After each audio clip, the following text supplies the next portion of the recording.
Kottayam medical കോളേജിൽ കെട്ടിടം തകർന്ന സ്ത്രീ മരിച്ചതിൽ ആരോഗ്യമന്ത്രിയുടെ രാജി ആവശ്യപ്പെട്ട് സംസ്ഥാന വ്യാപക പ്രതിഷേധവുമായി പ്രതിപക്ഷ സംഘടനകൾ. പലയിടങ്ങളിലും മാർച്ച് അക്രമാസക്തമായി.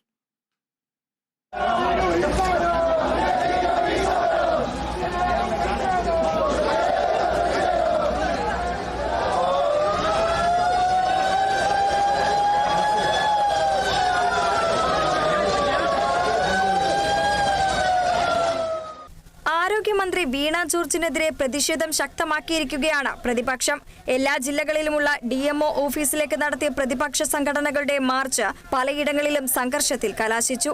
തിരുവനന്തപുരത്ത് മന്ത്രിയുടെ ഔദ്യോഗിക വസതിയിലേക്കുള്ള മാർച്ച് സംഘർഷത്തിൽ കലാശിച്ചു. ബാരിക്കേഡ് മറികടക്കാൻ ശ്രമിച്ച പ്രവർത്തകരെ നേരിടാൻ പോലീസ് ജലപീരങ്കി പ്രയോഗിച്ചു. ലാത്തി വീശിയതോടെ പ്രവർത്തകർ മതിൽ ചാടിക്കടന്നു. പത്തനംതിട്ട കൊടുമണ്ണിൽ മന്ത്രി വീണ ജോർജിന്റെ വീട്ടിലേക്ക് BJP പ്രവർത്തകർ നടത്തിയ മാർച്ചിലും സംഘർഷമുണ്ടായി. പോലീസ് ബാരിക്കേഡ് തകർത്ത് മന്ത്രിയുടെ വീട്ടിലെത്താൻ ശ്രമിച്ച BJP പ്രവർത്തകരെ പിന്തുടർന്ന് അറസ്റ്റ് ചെയ്യുകയായിരുന്നു.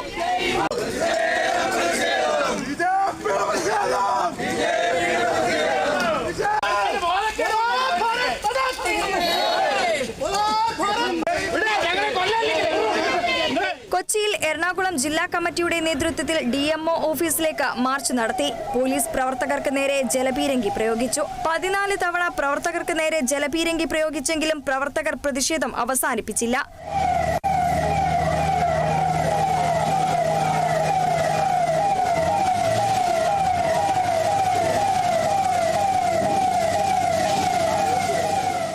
കണ്ണൂരിൽ യൂത്ത് കോൺഗ്രസ് മാർച്ചിലും സംഘർഷമുണ്ടായി. DMO ഓഫീസിന്റെ മതിലിന് മുകളിൽ കയറാൻ പ്രവർത്തകർ ശ്രമിച്ചതോടെ പോലീസും പ്രവർത്തകരും തമ്മിൽ വാക്കേറ്റമുണ്ടായി. പ്രവർത്തകർ തളിപ്പറമ്പ് ദേശീയപാത ഉപരോധിച്ചു.